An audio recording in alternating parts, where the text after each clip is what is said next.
Damon wanted to make episode 10, where we interviewed the drunk guy, the last episode of season one.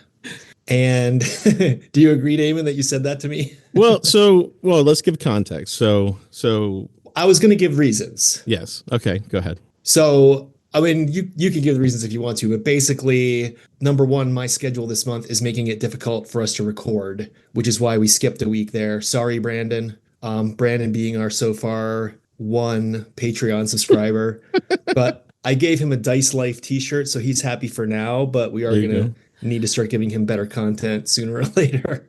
Well, I mean, And we never did declare this is a weekly podcast or this is a bi-weekly podcast or anything, or how long a season was or anything. you're right. Technically, we did not declare that. So, but the other reason, if I understood you correctly, Damon, is that you want to change the thumbnail image for the show. That is definitely well. And I 100% agree with that one. Yeah. So no, it was. I mean, it was like I felt like I didn't want this to be a point of stress for you. So if it meant we had to take a little hiatus and then declare that the end of season one and then take a month off and then get back to it, then that would be better for your state of being and. Yeah, but I didn't want to end a season with the drunk guy episode. And I mean he's a fine dude. He's an interesting guy. He's a smart guy. He came a little faded. He denied that he was faded, but we could all tell that he was. Yep. And it was a fine interview. I had a good time, but I just didn't want that to be the closer of season one. Absolutely. That makes sense. But I thought of a way to make this random because Mhm. that's what we do. Right. I propose that from now on, for the rest of season one, each new episode we record, we roll for whether it's the last episode of the season. Okay. That's good. And we give it like increasing odds. Okay. Like today, it would, we could like pick a 10-sider or a 6-sider or whatever, and like only on a one is Gotcha. at the end. And then the week after, it'll be one or two. Week after that, one, two, three. Okay. And then eventually we will roll for the season to be over, at which time we are free to change the graphic and start over with a format based on what we've learned doing this so far. Yep. Cool. Then let's throw this theme song in here.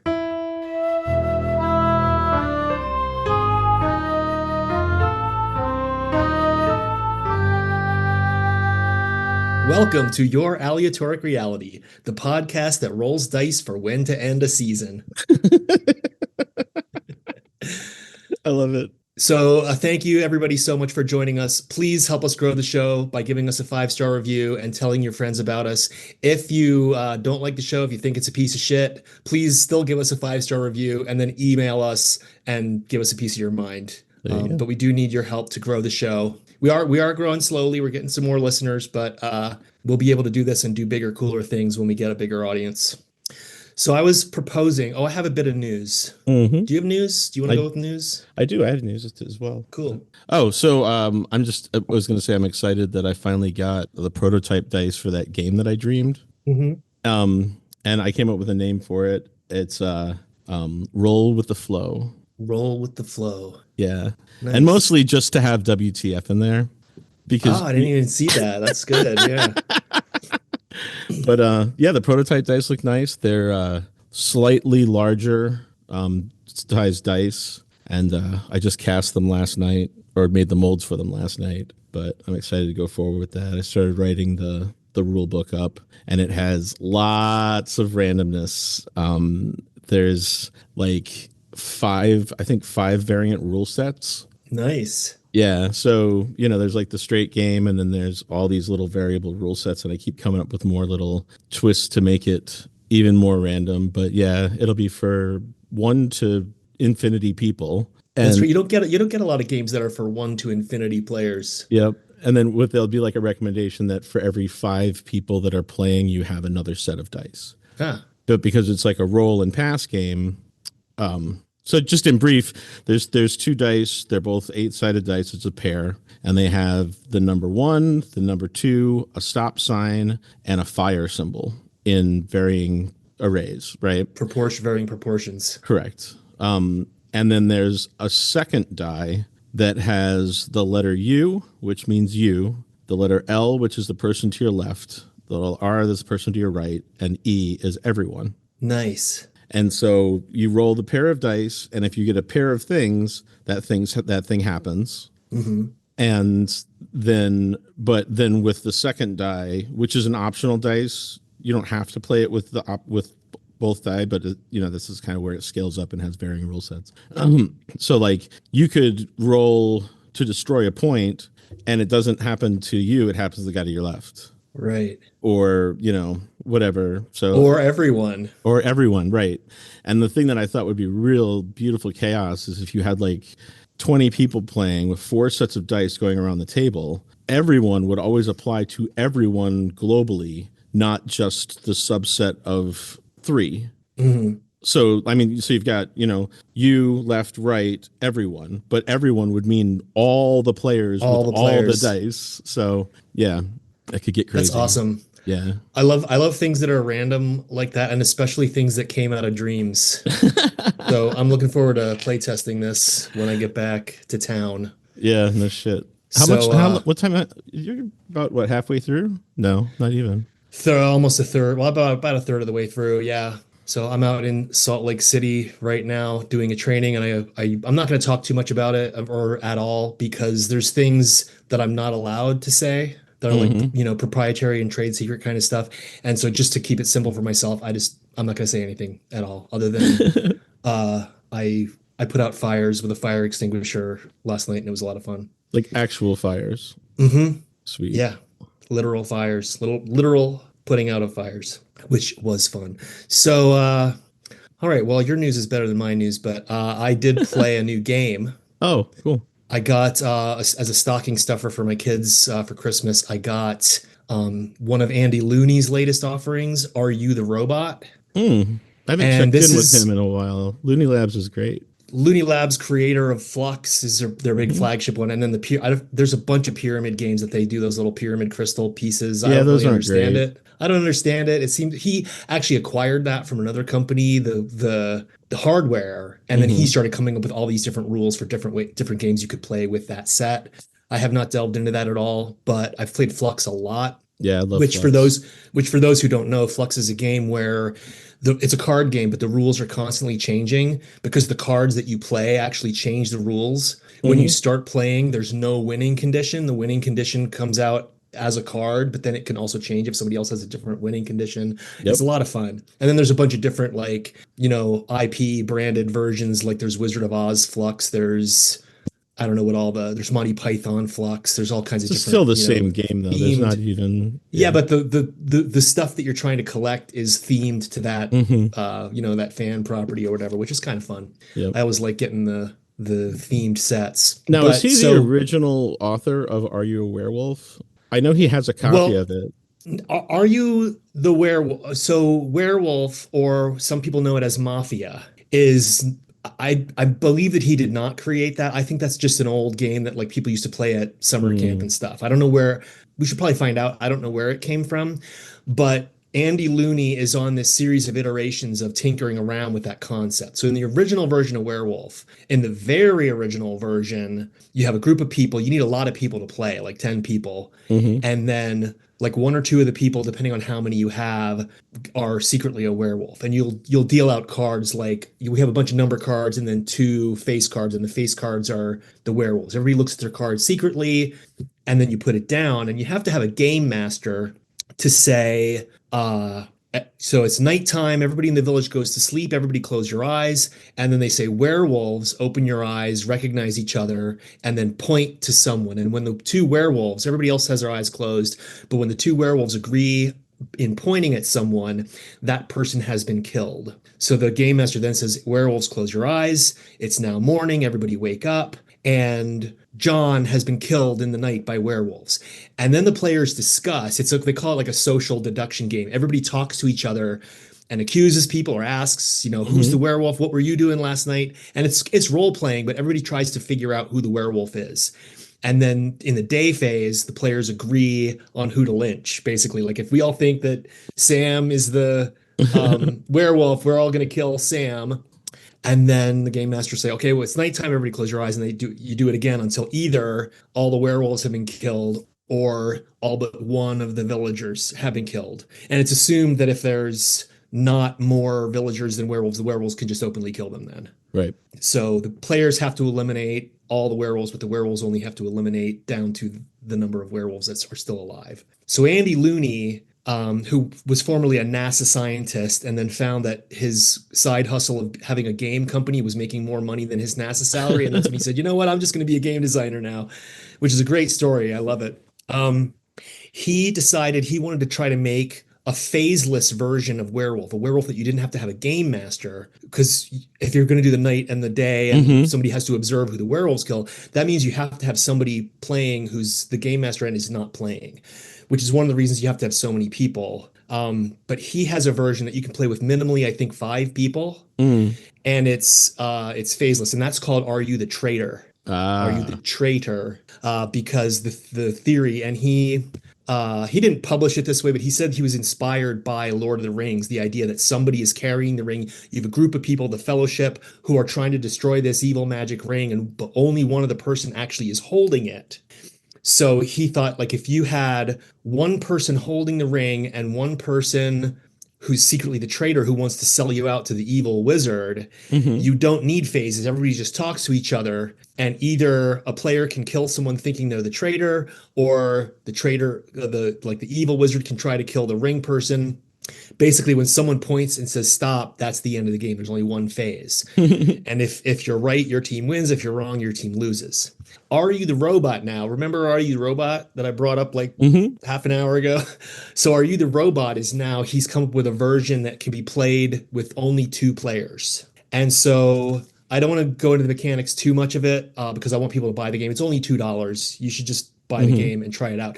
But basically, you have 2 people, and the odds are different. There's not guaranteed to be a robot. The theory is there's these evil assassination droids that look just like humans that are infiltrating humanity. Hmm. And so you have 2 players. You might both be humans, or one of you might be a robot. And then you Okay. just talk to each other. The human can shoot a robot. If like you think the other player is a robot, you can shoot them. And either player, whether you're a human or a robot, you can shake hands. That's like a sign of like, okay, I trust you. We shake hands. The robot is not allowed to stop shaking hands, and that's how you find out that they're the robot and you're dead because they won't let go of your hand. But but if you shoot them and they're a human, then you lose. Interesting. It's really fun. So I recommend everybody get that game, especially since it's only $2. And it's fascinating to me how Andy Looney, the great founder of Looney Labs, has been playing around with the idea of werewolf to bring it into like, what if we do it without phases? Now, can we get it down to 2 players? It's really fascinating to me to see how he's done this process of iterating through Sure, and sure. finding more creative ways to take that basic concept and make it into different versions. I've got his website up here, and did you see this Looney Oracle? I did order a copy of Oh, that I was going to talk about on the show, but I didn't bring it with me to Salt Lake City, so I don't have it on okay. me. Cool, cool. But I did get a copy of that as well because I wanted to check that out and probably talk about it when we're doing the one of our creativity Excellent. deck shows. Because I think we'll do more than one of those, and I was thinking maybe we would do one today. That's one of the possibilities on my list. I noticed he took down, I haven't looked at his site in probably like 10 years. He did take down the link to his long hair fetish community. I He's can't I can't speak to that. I don't know anything at all about that. Yeah, he used to have a link off that page to like a long hair fetish community. It was really odd, but I mean, he and his wife or girlfriend, I don't know if they're married, they clearly look like total hippies. They're yeah. wearing tie-dye and bandanas, and I met actually Andy Looney. I play tested Are You the Traitor with him at Penguicon Oh, cool. before it was released, which was super fun. And he's just a really friendly, jovial, creative, smart guy. I didn't spend much time with him, but I got a great impression of him being a totally solid, game creator. Yeah, I played Uh, Flux for the first time in line to see episode one. oh yeah, Yeah, somebody had a Flux deck and just like brought a little portable camping table and yeah, we were just sat and played Flux for like 2, 3 hours the first time he had a couple other games, I think, but that was the one that everybody really stuck with because it's so easy to learn. It's such a fun game. It's just fast and Yeah. but there's also a lot of strategy involved somehow through its Hmm. randomness. Like it's clever. Well, yeah, because you don't want to play a goal card that you can hit too early Hmm. because there's you don't want to give people time to change the goal if you're working towards that goal. So yeah, it definitely gets a little bit strategy, and it's a great mixture of random and strategy. Hmm.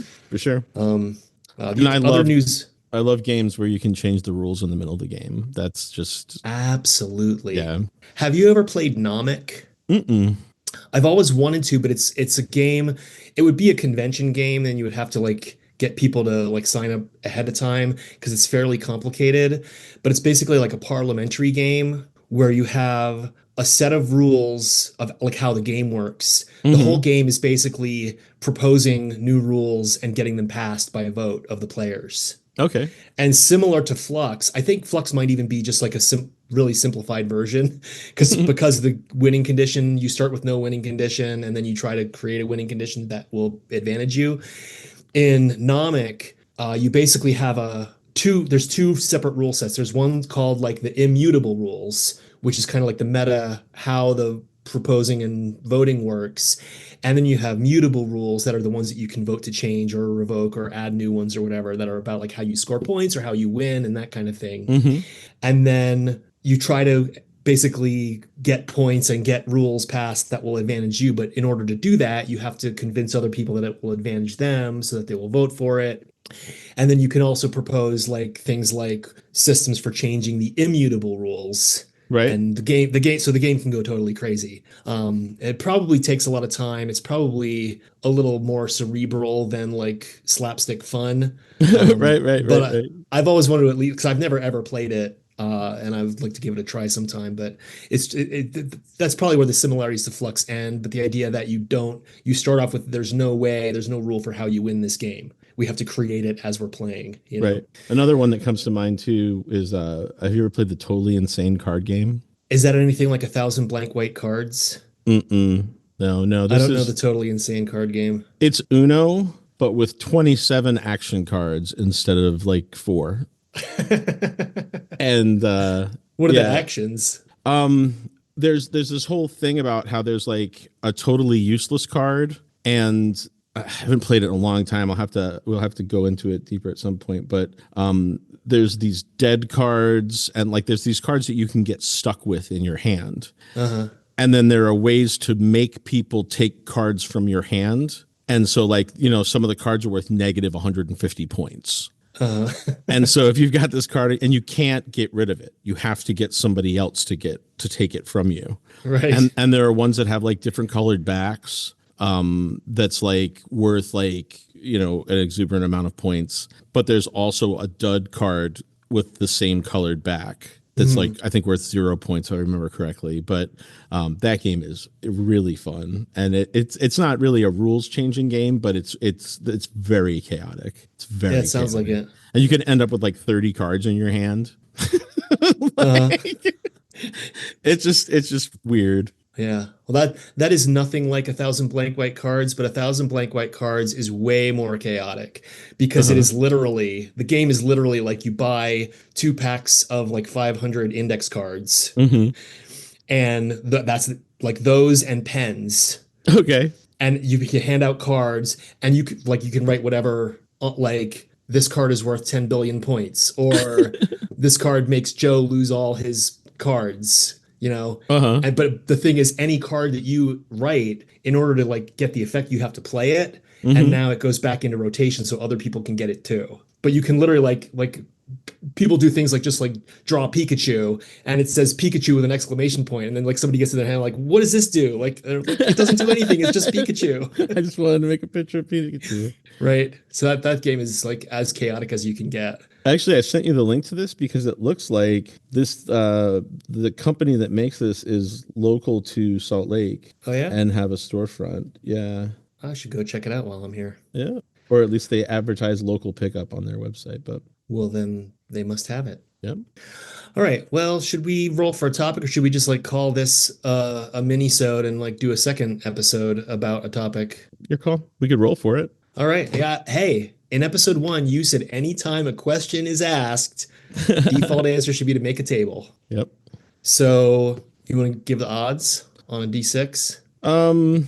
Just even odds. 50-50. All right. One, two, three is we're done. Four, five, six is we continue. Oh no, it's off the table. We can't count that. It is a three. Okay. Thanks for listening, everybody. We do need to do a listener challenge, though. Uh-huh.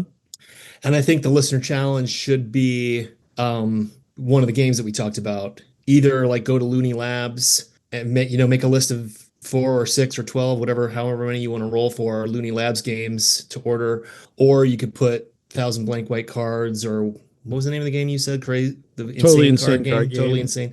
Yeah, pick whatever number, whatever you want to roll, list those, and then get and play that game. And when you do, email us at youraleatoricreality@gmail.com. Tell us how it went. Tell us what you thought. Send us anybody at all. Just like email us. Just email us a body of an email that just says Pikachu with an exclamation point. That would be fine. We just want to hear from you so we know we're not shouting into the void. I know we're shouting into the void, but That's if fine. few of you hear us, please send us an email so we know you're out there. We'll give you a shout out on the show if you want, and we'll hope to see you next time. Yeah, it's just when the void stares back at you that I have a problem.